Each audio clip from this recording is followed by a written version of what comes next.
Hello, everybody. Welcome to OneMore with Danny Coleman. I'm Danny Coleman, and we're coming to you live tonight right here from Monmouth Music in beautiful downtown Red Bank, New Jersey. We are sponsored this evening by Monmouth Music as well as Mr. Pizza Slice right here on Monmouth Street in Red Bank, and by Antoinette Boulangerie. They've made a return, Nash. Yeah. And you've made the pastry face once again. Nash is the I can't even think of the French word. Where's Estelle when I need her? I can't even think of the French word. The I don't know. The magnifique pastry face maker. That's it. That's pretty good. Nash is and what is this? Is this like a clown face? Is this what is this week? It's from the movie It. From It. Nice. Oh, Nice. Pastries inspired by all It. these pastries float down here, George. You like Stephen King? Yeah. Okay, good. And who else? Oh, that's it. Just the three of them. I said all three. Okay, we're good. I want to say hello to everybody once again at Long Branch Cable Channel 20 for airing this program and letting us come into your living room. So I don't know whether you're in the recliner, on the sofa, at the fridge getting a beer. Who knows? But that's, if you can hear my voice, you're watching OneMore with Danny Coleman right here on the Carousel Arts Network, live from Monmouth Music in Red Bank. My guest this evening, guest 1 and guest 1A, he was a surprise guest this evening over there. But my guest this evening, immediately to my right, your left, watching at home, is Mr. Jeff Fiedler, the president, chief cook and bottle washer of Aqualung Records. Hello, Jeff. Hi. And you have brought with you Jesse Elliott. that guy. He brought along one of the artists that are signed to Aqualung Records. That's New right. signing. Yep. Mr. Jesse Elliott. And you have a band called The Falconaires, Jesse Elliott and the Falconaires. Falconaires, right? Yeah. So, welcome to OneMore with Danny Coleman. Thanks for having us on. Yeah, we this is the second time we've done this now. We did this a month or so ago on my radio program. Yes. On Rock On Radio. And just a quick overview, and we'll go from there, of what you've done with Aqualung Records. Let's start with the name of Aqualung Records. Yes. Yeah, everybody always thinks that Aqualung is a Jethro Tull reference. And I actually got the idea for the name from David Bowie, which nobody quite gets. But the reason why I say that is because when I was looking for names for the label, I was like flipping through just my record collection for inspiration. And as I got to my Bowie albums, I noticed the catalog number in the corner it always started with AQL1, and I took one look at that, and my brain just went Aqualung. Oh, cool. And so, yeah, just from there, I just kind of devised just went to the computer and designed a logo, and it just looked right, and I'm like, yep, Aqualung is going to be it. So, Aqualung Records. Now, how many artists do you have signed to it now? I know you had Dust of Days. yes, James Harold, Okay. myself, and now Jesse Elliott. So there's 4 artists, and you're relatively new. The Yes. label is relatively new. Yeah. When did you start it? We just launched it in January, actually. So it's 10 months, coming up on 10 months, and Actually, 9 months, yeah. coming up on 10, right? Yeah, ten's Unless you figured out a way to math. stop time, Nash, we're in good shape. I know, All right, well, no, I'm not going to go there. But, okay, so in 9 months and change, we have 4 artists signed, so that's about one every 2.25 months, so to speak. Yes. Please don't write me, math teachers. I'm good. And you are or you are not actively seeking people to sign the label. We are actively seeking people Okay. to sign. Yes, just I get out to a lot of shows just to scout out acts, and all the artists that are on the label just get an input into who we sign, because just I want like all the artists to ideally like each other so that they'll want to collaborate together, like play shows together or even work on each other's records. So whoever like the other artists just recommend. Like I'll go out to see them if I'm not already familiar with them. So yeah, we're always on the lookout, and people are welcome to get in touch with us through our Facebook site. Okay. Now, how did you come across Jelly? That's not the first time somebody's done that. hey, peanut butter. How'd you come across Jesse Elliott? How did you two? Through the Paper Jets, through Brian, because I know you have a connection with Brian. Yes, yeah. Yeah, he's a common conduit, definitely. Yeah. So Brian helped produce my first record, and Which is right here. I gave you my all, and Jeff and I met around that time, I guess. Yeah. Yeah.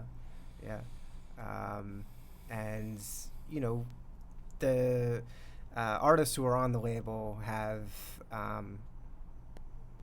collaborated on a bunch of different projects.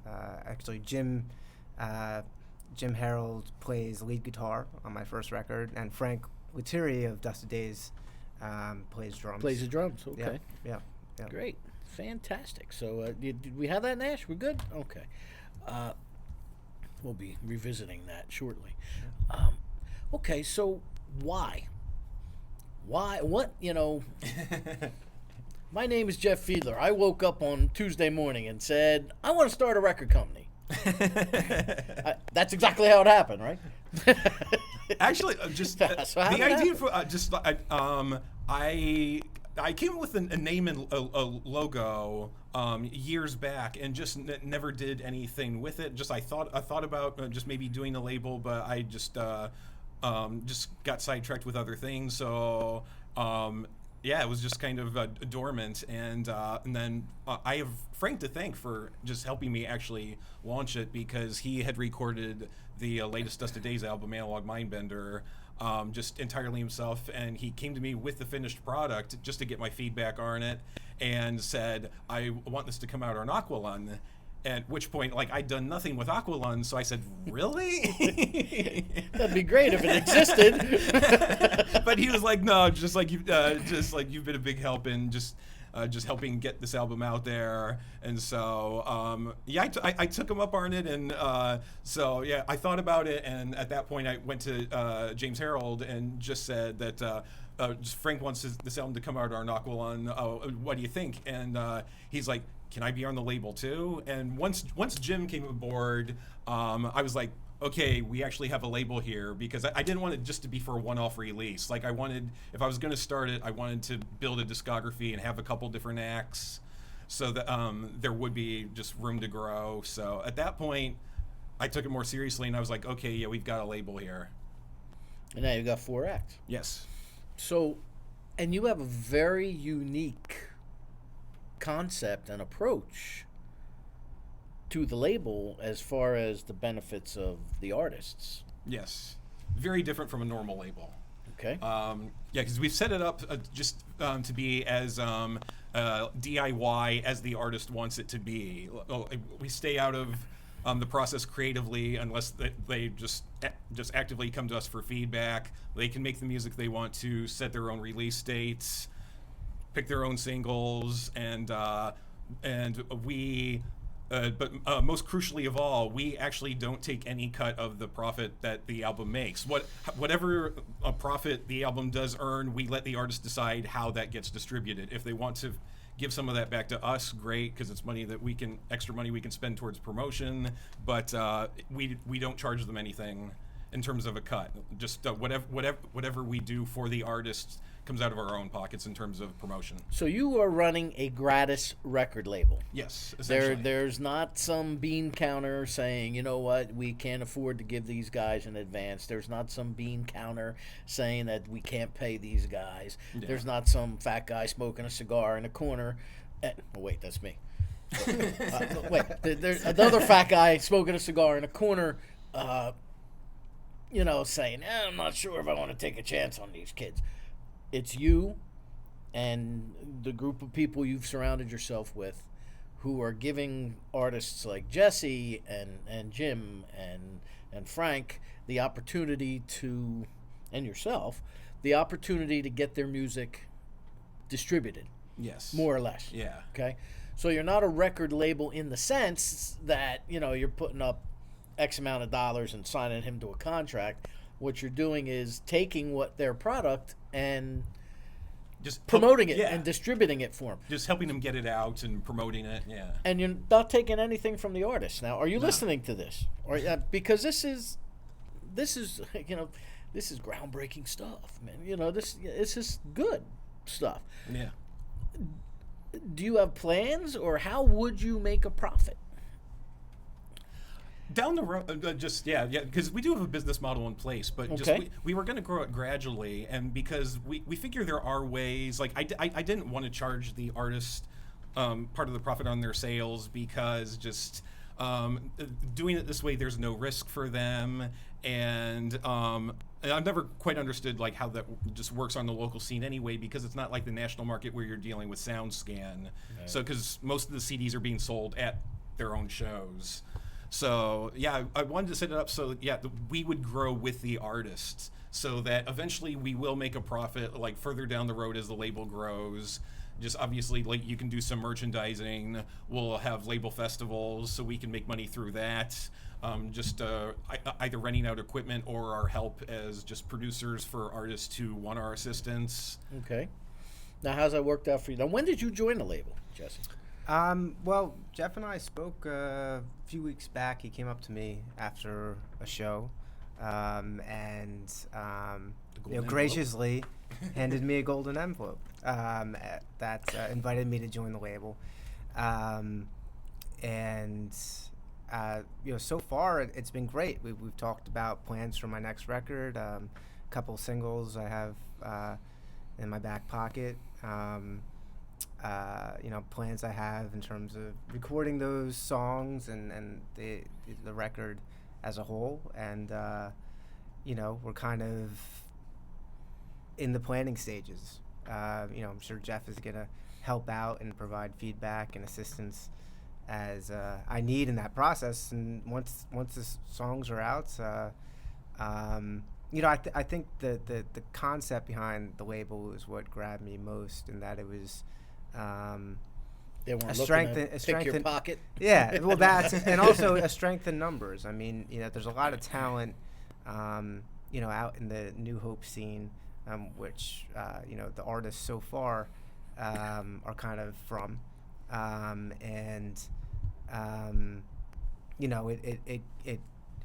being joined behind one name, one label, gives us all a bigger voice, I feel.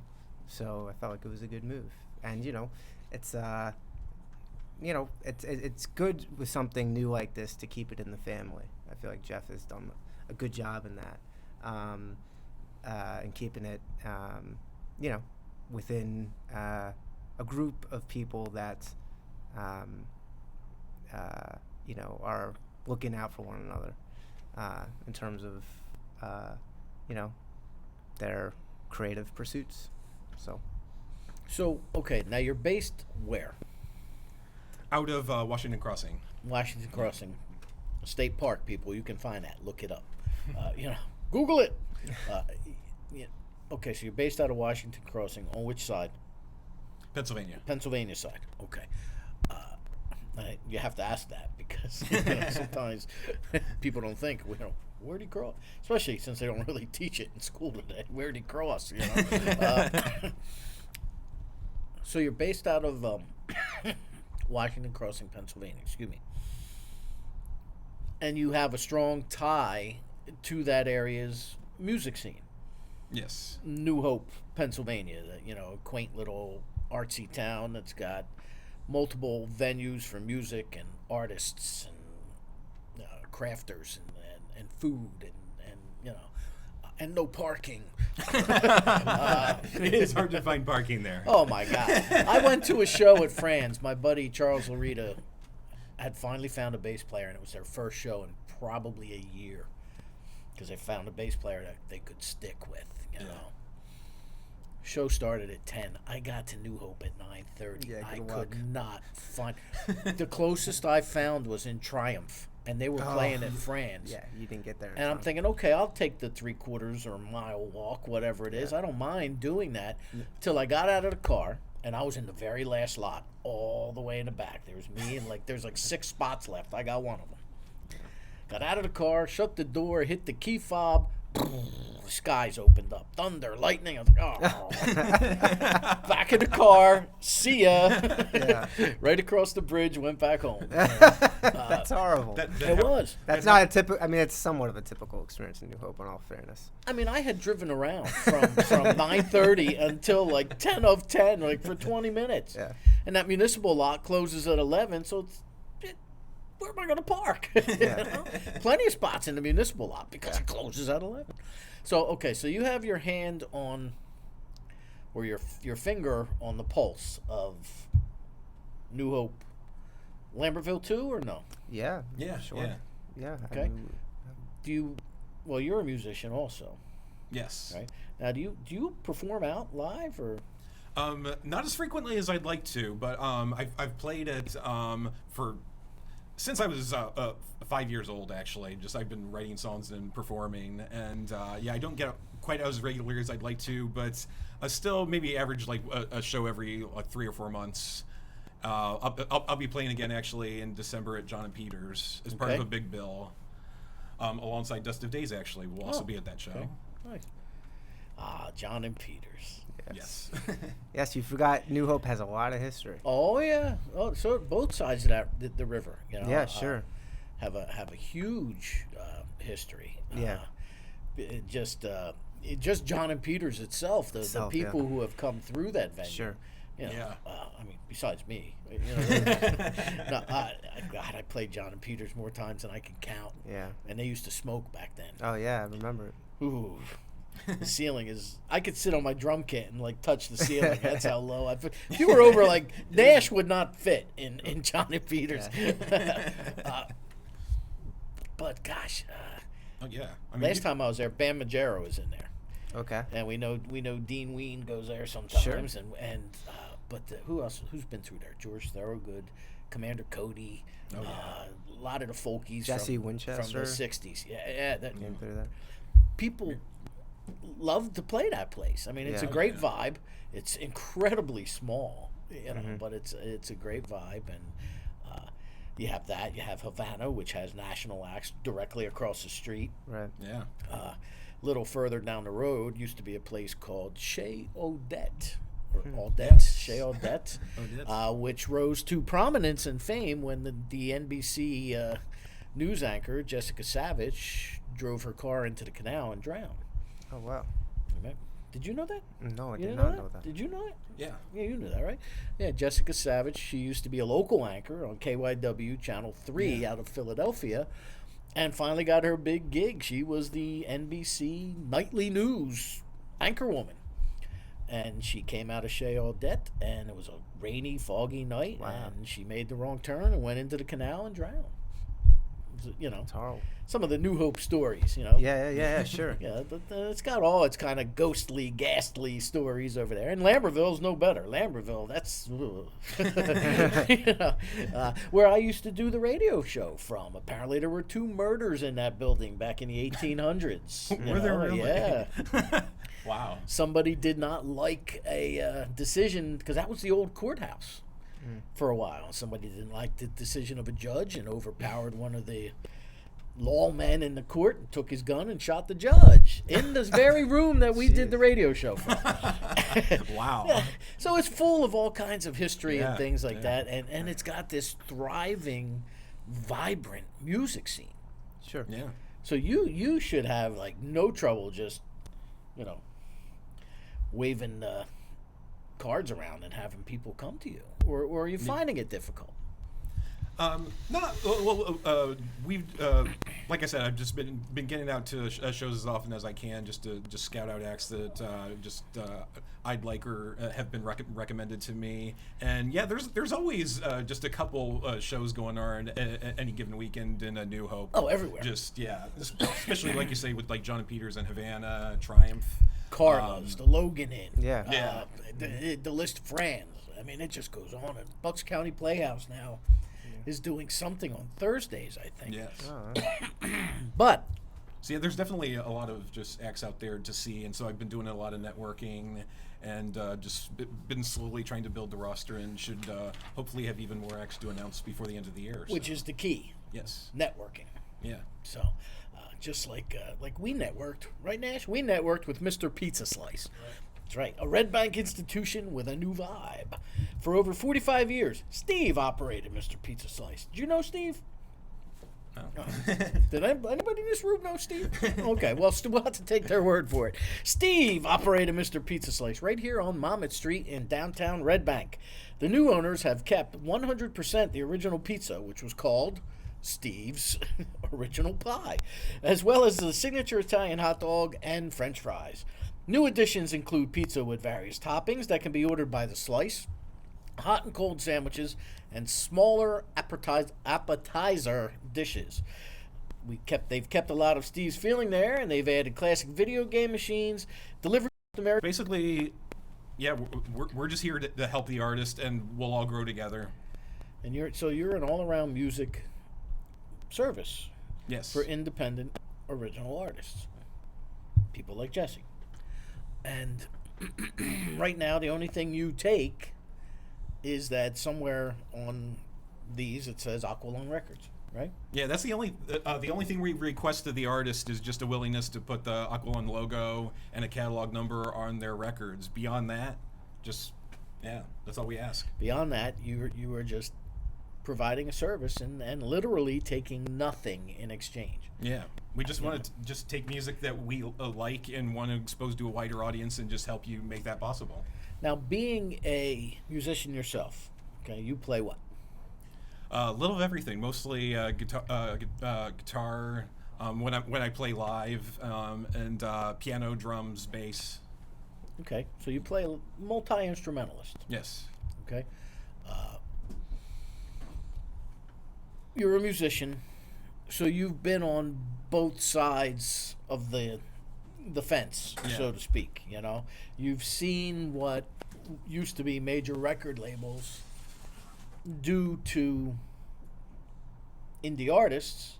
Yeah. Whereas at the same time, you are now the record label. Does that ever come into play where you feel conflicted at all?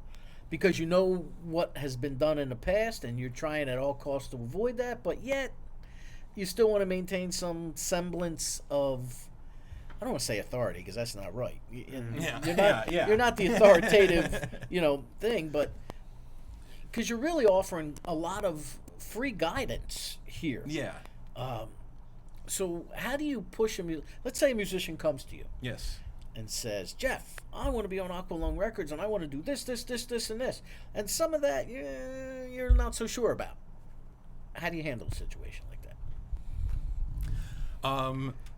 I mean, there's no money, likely, so it's not like you could say, Yeah, because we've set it up so that there is no risk involved for the artist and minimal risk involved for us. So whatever the artist wants to decide, just like however nervous we might be about it, we'll let them do it anyway, because just it's about giving the artist the creative freedom to do just like what they want, how they want, and that they would not have from a record company. If they want our input, we'll give it to them, but just we won't try to change their minds about it. Just if the artist just comes to us with something we think is like less than commercial, it's not a problem, because just if that's what they believe in, it's their music. How you tell them no? Yeah, we're all for it, and there's minimal risk to us in helping them put it out. So now, are you multi-genre, or are you concentrating mostly on a certain genre of music?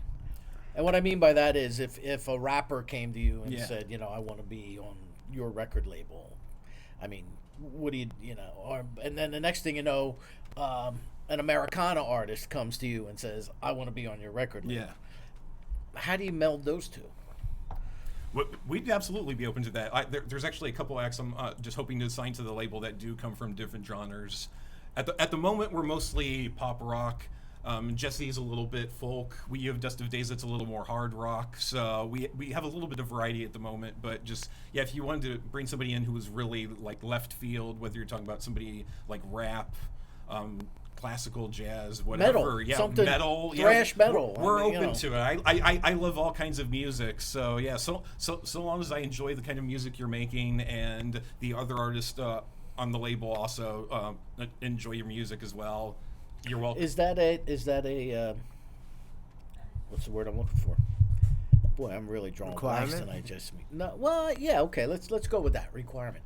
Is that a requirement that the other artists approve of the next signee, or?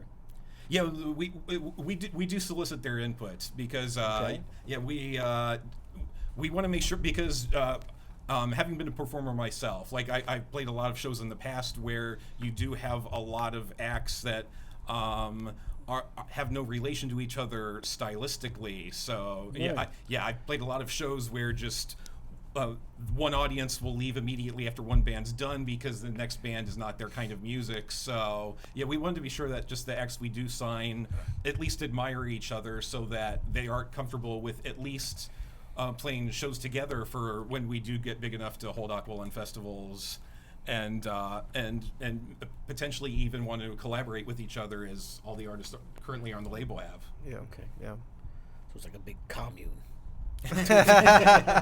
Something like that. Yeah.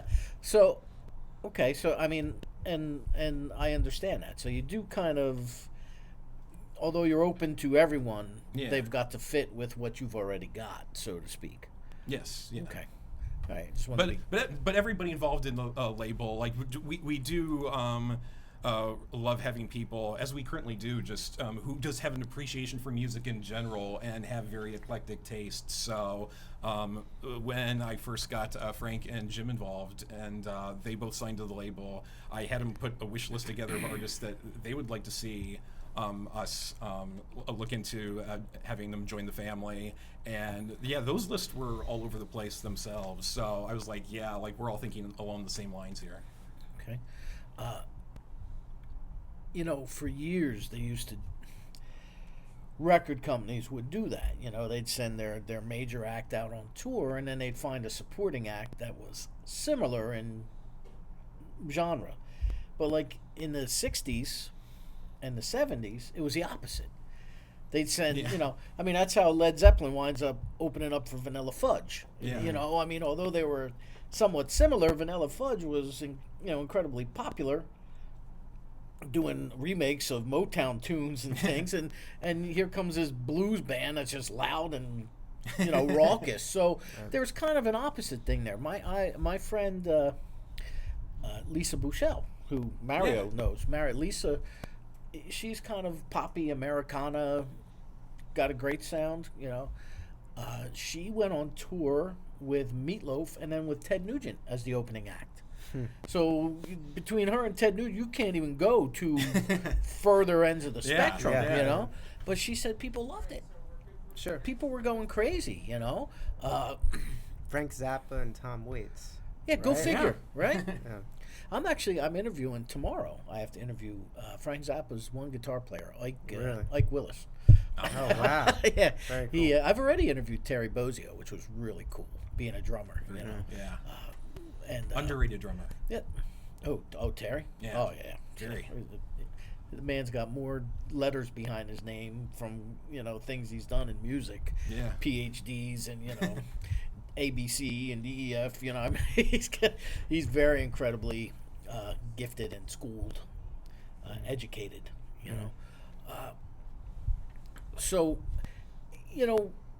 acts can be different from opposite ends of the spectrum, yet appeal to the audience. Apparently, unlike Yeah. the Rubinos and Elvis Costello, as we were talking about before we went on air. So, all right, Jesse, where do you perform? And when you perform, are you doing showcase sets with a couple other bands? Are you doing full nights? What are you doing? I tend to play showcase sets anywhere between New York and Philadelphia.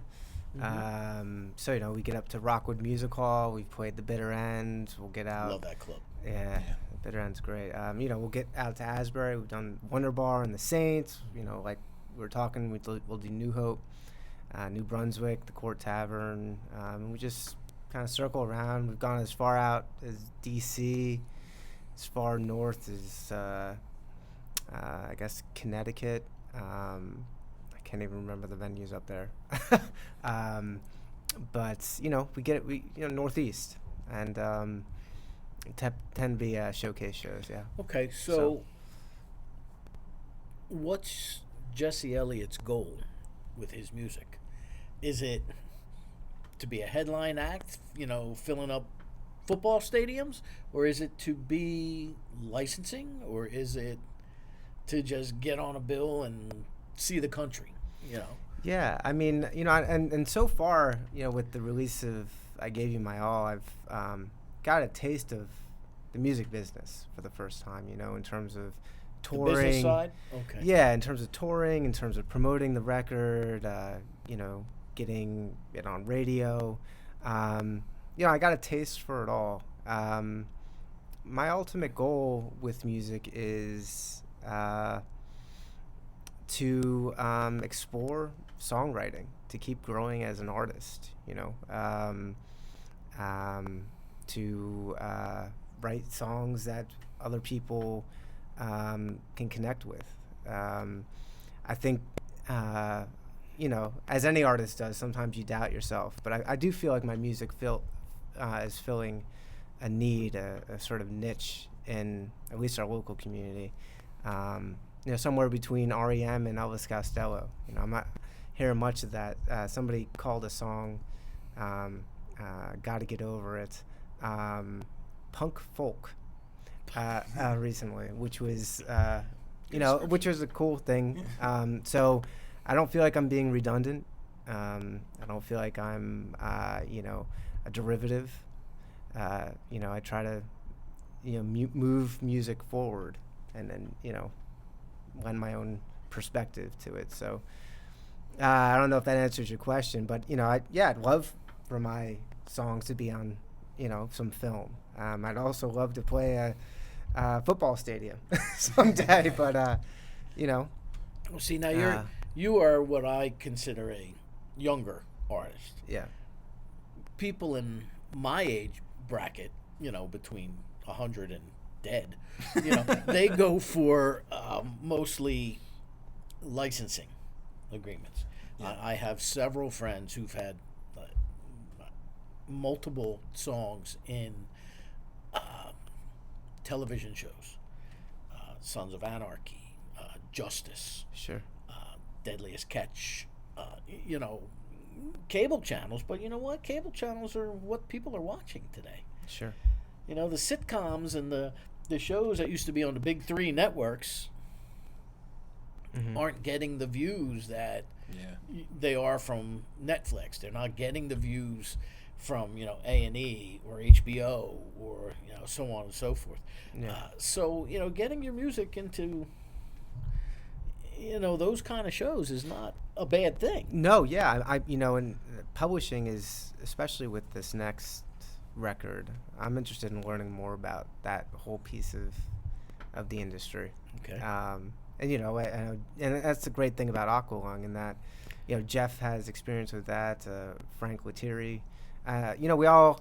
I was just going to ask you, how has Jeff and Aqualung helped you along with well, so this sort of thing? we haven't done much with that record. And again, this is like 2 weeks old. This formal relationship with Aqualung, but we had there's to a do lot something to get you to sign on, right? You got me on this radio show with you today. There you go. Which is a good deal. Bought me like 5 tequila shots. I get it. But and that's kind of the idea with Aqualung. I mean, I'm surrounding myself with people who have perspectives that I don't. Frank Lettieri has some experience with it. Brian Erickson is always in the mix. He's kind of the shadow in the background somewhere. So we're gonna explore all those options and bring people into our band of thieves who can lend more perspective on, let's say, publishing.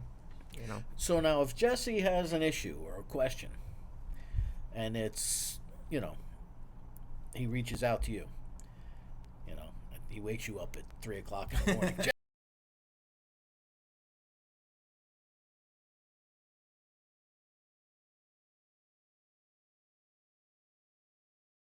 Jeff. No, just finish this gig. They won't pay me. No, which is another problem in itself.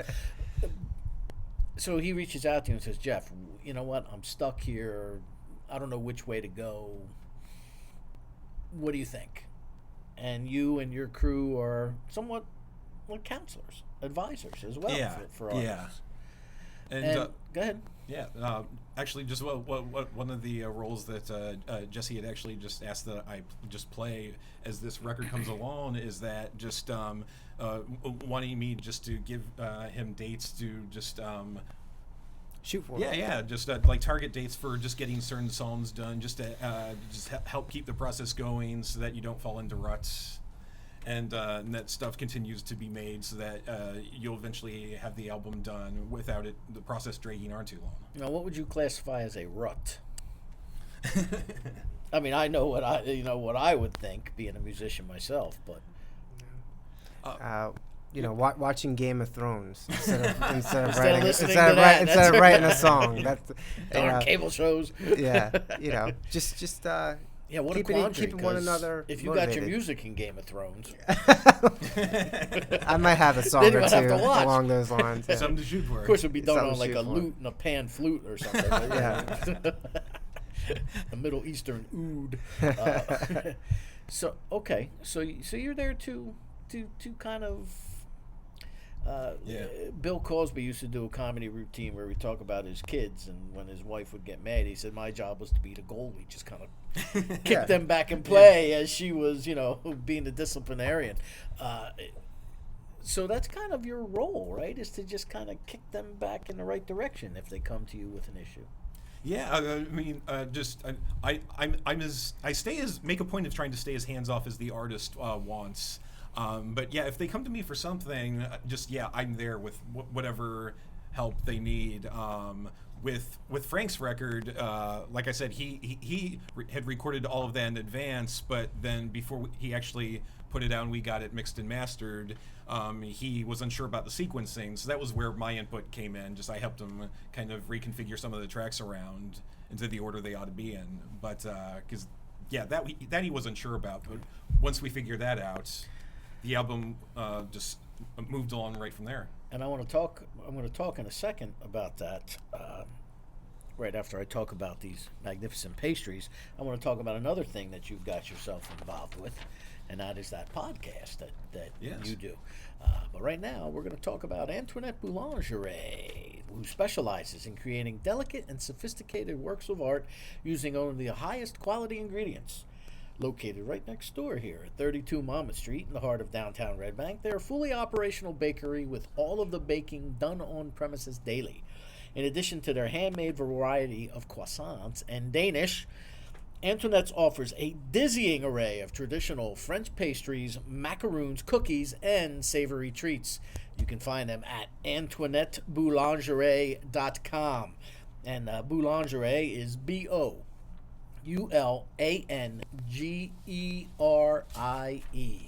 I want to thank them for this. They've been missing the last couple of weeks, Nash. We thought they abandoned us. Yeah. Tom, did you go over there and rough them up a little bit? What happened? Is that what it is? It was the beard. They're afraid of the beard. Tom keeps his appendix in his pocket, takes it out for I just took this out this morning. Right? Tom had his appendix out. What's about a month and a half ago now? Months ago. 2 months ago now, right? And he was back here the following week. Yeah. I'm like, darn, man. Right? I wanted to hire him as a bodyguard. And we had Sal from Colossal Street Jam come in here and throw his teeth on the table that he actually took out himself. He carries them in his pocket. And I'm like, man, musicians are a tough breed. So you're involved as well with Brian Eric, former guest of this program. Yes. The Paper Jets, and who else in this podcast? Bill Ambusta. Okay. And they do a podcast every week called The Great Albums. That's been running. I think they're in their third season now. And it started off really small. Just initially, it was just them having their closest friends on, but the guest roster has just gotten brighter and brighter all the time. Yeah, and they were the number one ranked podcast. Yeah, they were number one on iTunes for a while. Yeah, which is pretty darn good. Yeah. You know. And your role with that is producer of sorts, or I've been a guest on the show 5 or 6 times, but my primary role for them is that I write most of the columns on their website because they have a blog, and we try to run at least 3 articles a week. And I usually write 2 of them, if not more. okay. We have columns like Discog Fever, where we pick an artist and review every last one of their albums. Albums from the Lost and Found, where we pick more obscure albums from like the 60s through the 90s to highlight. Okay. What is the website? No, first of all, what are the websites for Aqualung Records, Jesse Elliott, and then the podcast? For Aqualun, you can find us at facebook.com/aqualunmusic. Okay. And The Great Albums is at just thegreatalbums.com. Also on Facebook, or is that the website? That's the website, but they also have a Facebook page. Facebook page. And you, Jess? JesseElliott.com, Jesse Elliott Music, Facebook, Instagram, Spotify. Okay. Oh, you have tunes on Spotify. I do. Fabulous. Yes. How did you get that? How did you accomplish that? You know, it's CD baby. The power's in the artist's hands nowadays. You put out a record, and you know, through CD baby, you can get it on Spotify. You can get it on Apple. You can get it anywhere music is heard. It always nowadays. makes me smile Yeah.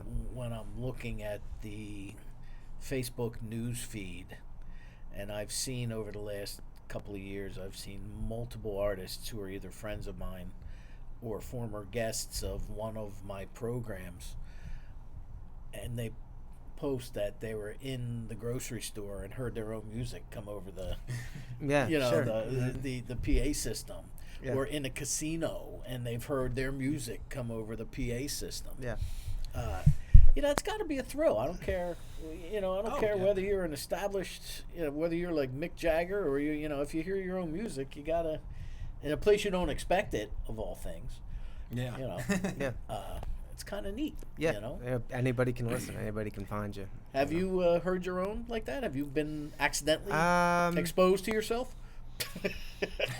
Well, I mean, I've met people who I didn't know who might have listened to me on Spotify, who recognized me or my music, or so, you know, that's always a thrill. Somebody coming up to you don't know, you like your music, but I've never been like in a grocery store and my album comes on. Never heard No. yourself out where you weren't No, expecting not to like hear yourself? that. No. That happened to me once. Yeah. I was, which is the premise behind my, you know, the entire Rock on Radio radio show. I was 16, and we had entered, or 15, and we had entered a contest. WPST had the Unsigned Heroes contest back in the mid-'70s, you know. And I was at a church carnival, and, standing near a wheel of chance, and the woman come up, so a young girl come up to me I went to high school with. She's like, listen. Listen to what? Listen. She grabbed me by the arm. She goes, will you come with me? She takes me over, and she's like, listen. I was like, I had instantly had chills from my toes to the top of my head. I heard, man, I'm on the radio. Man. How cool is that? Yeah. And I remember that feeling. I mean, you know, to this day, I remember that feeling. And, you know, to have that happen has got to be like just, for lack of a better term, you know, really cool. Yeah, I mean, sure. Are you going to do that with the record company at all? Are you going to try and shop them around to the Spotifys and the Pandoras and Yeah. Right? You're making those contacts? Do you already have those contacts? Not in place, but that's is something That's we're in going the to work. future. That is something we're going to work on, and we have started just with the Dust of Days record. We've been sending it out to a couple different radio stations, just hoping to get some radio play on it, in addition to whatever exposure we can get through sites like Spotify. So. Which is totally different now too. As many Yes. avenues as you have open to you as an artist. Mm-hmm. There's that many that have also shut down.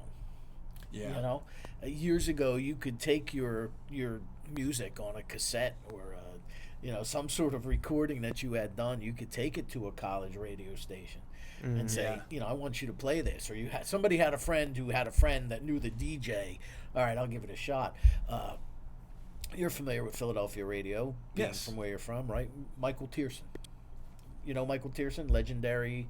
I mean, he was in Philadelphia radio for like 30 years. He retired. He did some work with Sirius XM on like the deep tracks thing, right? Michael and I were talking one day, and he said to me, he says, Danny, he said, years ago, you got to the station. If your shift started at 3 in the afternoon, you got to the station by 2 so that you could put together your playlist. You had 4 hours. He said, I could take music that was a friend of mine came back from Europe and said, hey, here, check this out. And I could throw it on air just to see what kind of response it would get. Right. He said, that's part of the reason why I got out of radio, because now everything's already built. The playlists are built. Yeah. Right. Sure. And he said, all you do now is go in your maintenance. Mm-hmm. They'll do 3 songs. Okay, you've got 7 minutes of commercials. They'll do 3 songs. You've got, to read about the next big thing happening at the station. He says they took all the originality away from the disc jockeys. Yeah. Well, and you even run into some of that on the collegiate level too, because I did radio for years, mostly college radio, but I also did like just internet radio. Had a show that was simulcast on. That's right. I forgot about international that. radio. But luckily I did a show where I was able to play whatever I want, but we also had our automated playlist that were in the computer where you could just call them up and just 3-4 hours of music just already preloaded. So, yeah. Well, when I started on terrestrial radio, and that's the way it went. Sam Broadcaster, they would take it off the air for the hour that I was on the air, and then just with the click of a mouse right back into Sam Broadcaster. And they had 24 hours of music plugged in. So every day the program director would come in and, put together another list of random whatever generation of 300 songs or whatever it was. Here you go. Things are just different now, but as much as they stay the same, they're also vastly different. And as much as they're different, they stay the same. You still got to make the music. Right. You still have to distribute it. It's just in a lot of ways easier, but in a lot of ways it's harder. Sure. And it's saturated too, I mean, it's just... So how do you, Jesse Elliott, how do you stand out? What do you do to make it, if you're, you've listened to music, you've grown up around music, you're a musician, you know what you hear. Yeah. What do you as an artist think to yourself in your mind, okay, how am I going to be different than the other band? I try not, I somebody said recently that they think of me that I know the game, but I'm not necessarily playing it. I think that's true. I'm not really thinking about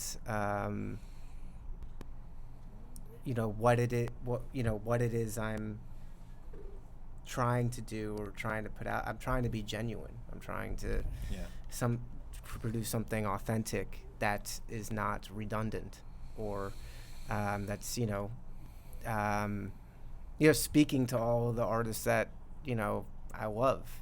I am, and I mean that is I am trying to create something that speaks, I guess, to the artists that I love. That's referencing them in some way, in a rhythm or in a lyric or. What do you put more emphasis on, lyrics or music? Well, I could tell you that I definitely most often write the music first and the lyrics second, but lyrics are a little more of an afterthought, I'd say. I focus more on the music, but your lyrics can't be garbage either. So no, it's funny. Renee Maskin was in. Oh yeah, Logo, yeah. And Renee said to me, she said, "I'm the lyricist." I said, "Oh," she said, "Well, if I'm singing them, I'm gonna, if I'm writing them, I'm gonna sing them. So they gotta mean something." They to do. me. That is true. And that then, is true. It's so funny whenever I hear, people who don't put as much, like you just said, strong an emphasis on the lyrics. You want to create a good song where they kind of mesh. But people's interpretations of songs.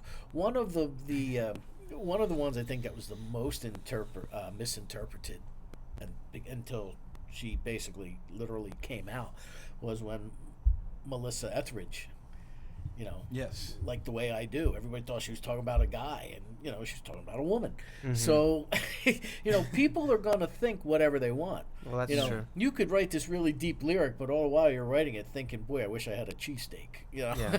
And in a roundabout way, it comes out like this. Mm. So people's interpretation really is what your music is all about. You can write for yourself and write something that's catchy, and it makes you wonder if the one-hit wonders were the right way to go. Because you're writing things and you're hoping to make an impression, which is one of the things that kind of bothers me today about music in general, is that I don't see any bands out there that have staying power. There's no more bands like the Stones or Kool and the Gang, or bands that have been around for decades. I mean, songs like "Celebrate" by Kool and the Gang, or Stairway to Heaven just got the #1 tune in a Labor Day. And that's but you gotta remember. I mean, music, like all art forms, speaks about culture, right? Okay. And that is, art represents culture and our society. And the '60s were a different time. I mean, what is pop today, is not something that I take pride in not really, following it, because it doesn't represent my values, but it represents the values of American society, and some. Yeah, painting with an awful broad brush there, my friend. But I mean, the Beatles were #1 back then for a reason. There's something else #1 today. Well, it's funny. I was just talking about this on Sunday with my guest on the radio show about the Beatles. Yeah. The broad brush that I just spoke of, America was craving something new back in the early 60s. We had just come out of the Korean War, and, we were kind of like lost. And then along comes the Beatles.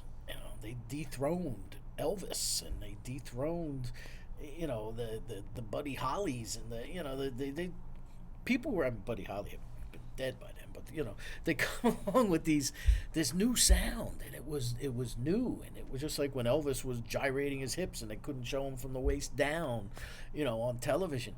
Things tended to evolve. I think is a good way to put it, and I think any artist.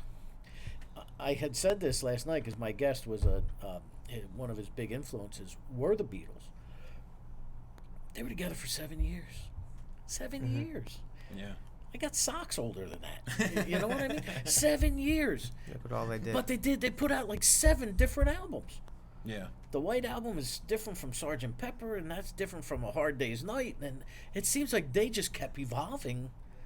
Or revolvering, as we're saying, on and on and on. Yeah. And Well, they had the freedom to do that, because I think that's one of the two things that's changed. For one thing, the industry is just different. Like you don't have the label support you used to, because they don't exist. Yeah, I mean a lot of the greatest bands from past decades. I mean, it took them several albums before they finally started to sell records, but the labels were willing to give them that kind of time to develop their audience. And the other thing that changed is because it's harder for artists to get noticed by labels and get their foothold into the industry. They're just looking for gimmicky ways to get in.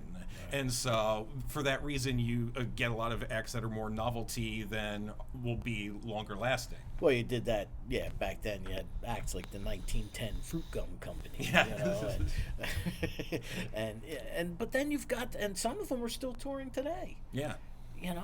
It's just, Yeah. It baffles me. So, as you as a label manager and owner, you're going to have to evolve with the times, and you're kind of like doing the right thing. You're absolving yourself from even, you're keeping the artists at an arm's length. Yeah. You're letting them sink or swim on their own merits, pretty much, which is great. Where do you see yourself in 5-10 years? And I don't mean, Yeah. at your kitchen table with a wife and 2 kids. I mean, Yeah. uh, where do you see yourself as an artist based on today's music and ventures like Aqualung Records? Um, I see myself.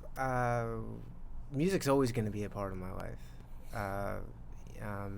Music's always going to be important. I'm always going to be evolving as an artist. You don't need to be making to get into this business thinking that you're going to be making millions of dollars touring the world is not reasonable at all. So I'm always going to be making music. So 5 years from now, if I have another album or 2 under my belt, and Let me ask you a question. Sure. I'm going to interrupt you there. Why is that not reasonable? Because I mean it's there are paths. Gotcha, didn't I? There are paths to make that kind of money, and it's just not. They aren't as plentiful. I think. That's when it comes down to, Jesse, how much you got here. There's an argument to be made there. Over the years, the what's that old saying? There's a broken heart for every light on Broadway or whatever. It says, right. Did those people do their hearts get broken because they're really not talented, and their dreams were dashed, or did their hearts get broken because they gave up?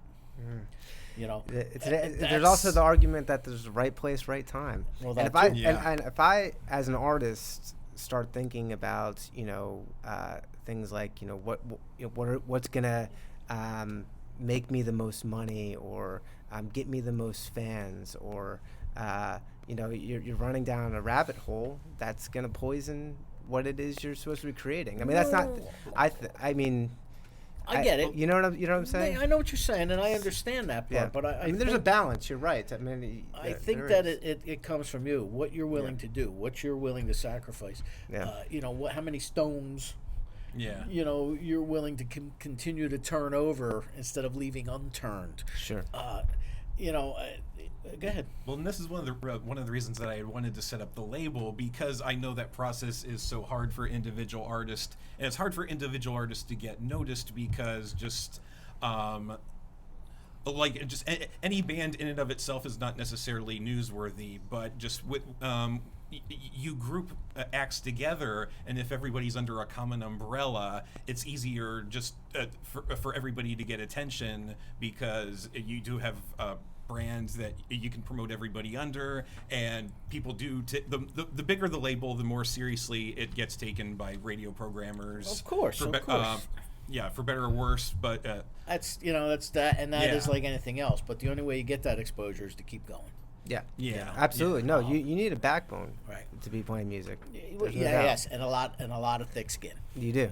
But we're gonna let you play some music right now. Okay. I'm gonna wander over here. You can come with me, Jeff, if you want, unless you're not performing with him, are you? No. Okay, well, you can come with me, and when they're setting up, you can just follow around that way, because I'm going to go over here and see my man Tom. How are you, buddy? Good. I love to hear that, and I'm going to talk about my good friend Mario DiBartolo and this establishment right here, Monmouth Music. Established in 1987, Monmouth Music, located in the center of historic Red Bank, New Jersey, which was recently voted the 3rd best town in the United States by Smithsonian Magazine. Located within walking distance of the famed Count Basie Theater, the Red Bank train station, and many of the town's fine eateries, Monmouth Music continues the tradition of being a destination store for musicians of all levels, both beginner and professional. New owner Mario DiBartolo, a lifelong musician himself, offers a wide selection of brand-named instruments at everyday low prices, both new and used, and with personal, professional, and expert service that only a family-owned and operated store can provide.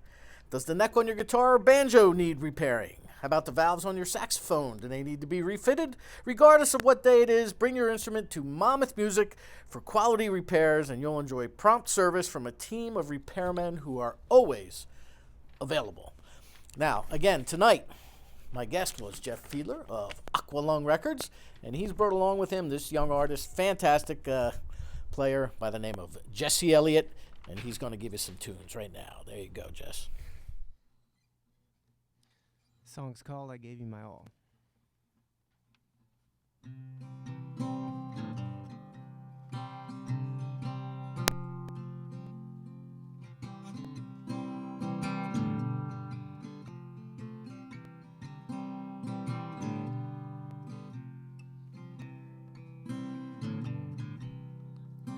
Oh, I loved you without warning, our kisses deep and warm. So I came back for more. Yes, I came back for more. When we were strong, girl, you slept in my arms. I couldn't do you harm. I thought I wouldn't do you harm. 'Cause even in the night time I came to your call. 'Cause even when the love died, I gave you my all.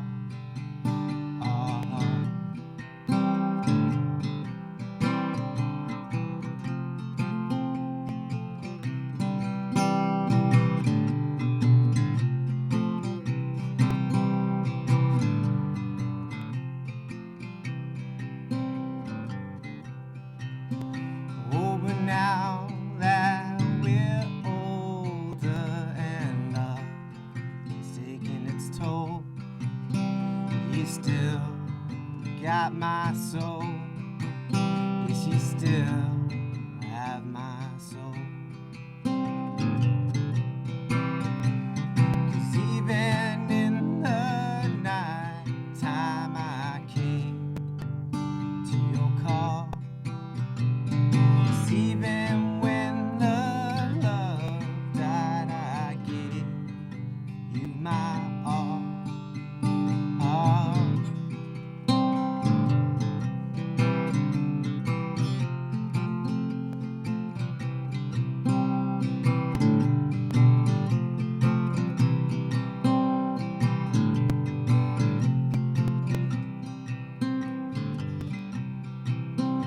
Oh, but if we can find a way to make it back to us, I'll love you so much.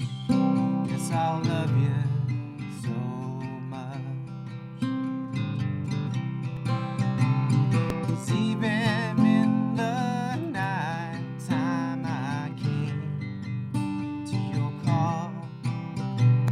'Cause even when the love died, I gave you my all.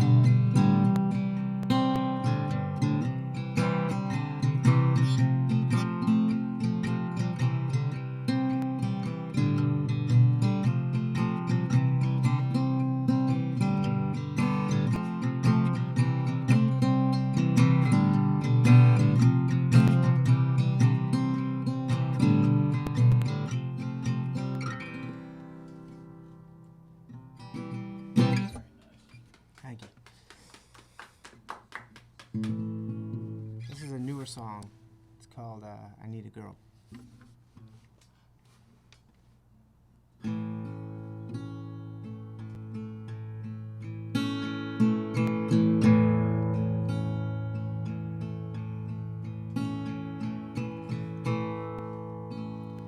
I need a girl who'll never go, always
for you.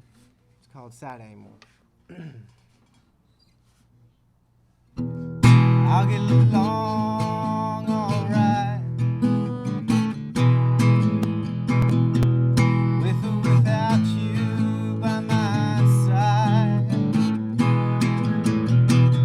You often said how you wanted to quit, and I could never get over it.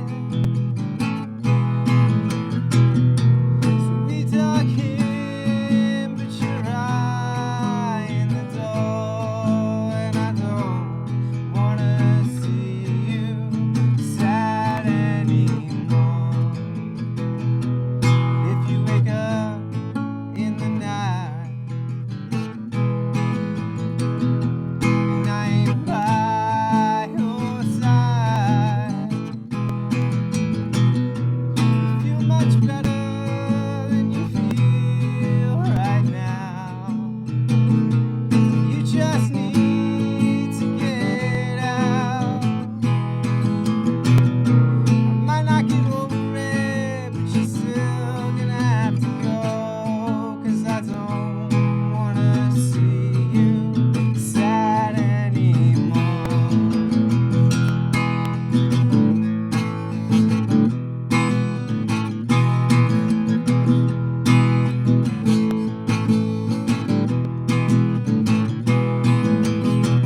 You feel much better than you feel right now. You just need to get out. Might not get over it, but you're still gonna have to go, 'cause I don't wanna see you sad anymore. And I don't wanna see you sad anymore.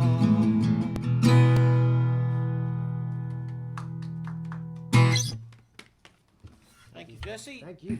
Thank you very much. Thanks for having me. I'm going to steal the microphone here a little bit. All right. And we're going to look at Nash right now over there.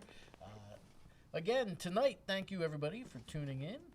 Jeff Fiedler right over here on the end, president and creator, owner of CEO of Aqualung Records. Jesse recently signed with Aqualung Records. And again, websites. Facebook.com/Aqualunmusic. Jesse Elliott. We have another musician on. Imagine that. Next week we have something new, Nash. We have John Hathaway coming in next Monday night. Tom, right? We good with that? You all right with that? Yeah. Scheduling okay? Yeah. Good. All right. Got to check in with Tom. Next next Monday night we have John Hathaway coming to this program. So you know what? Come on back. We'll have one more. Good night.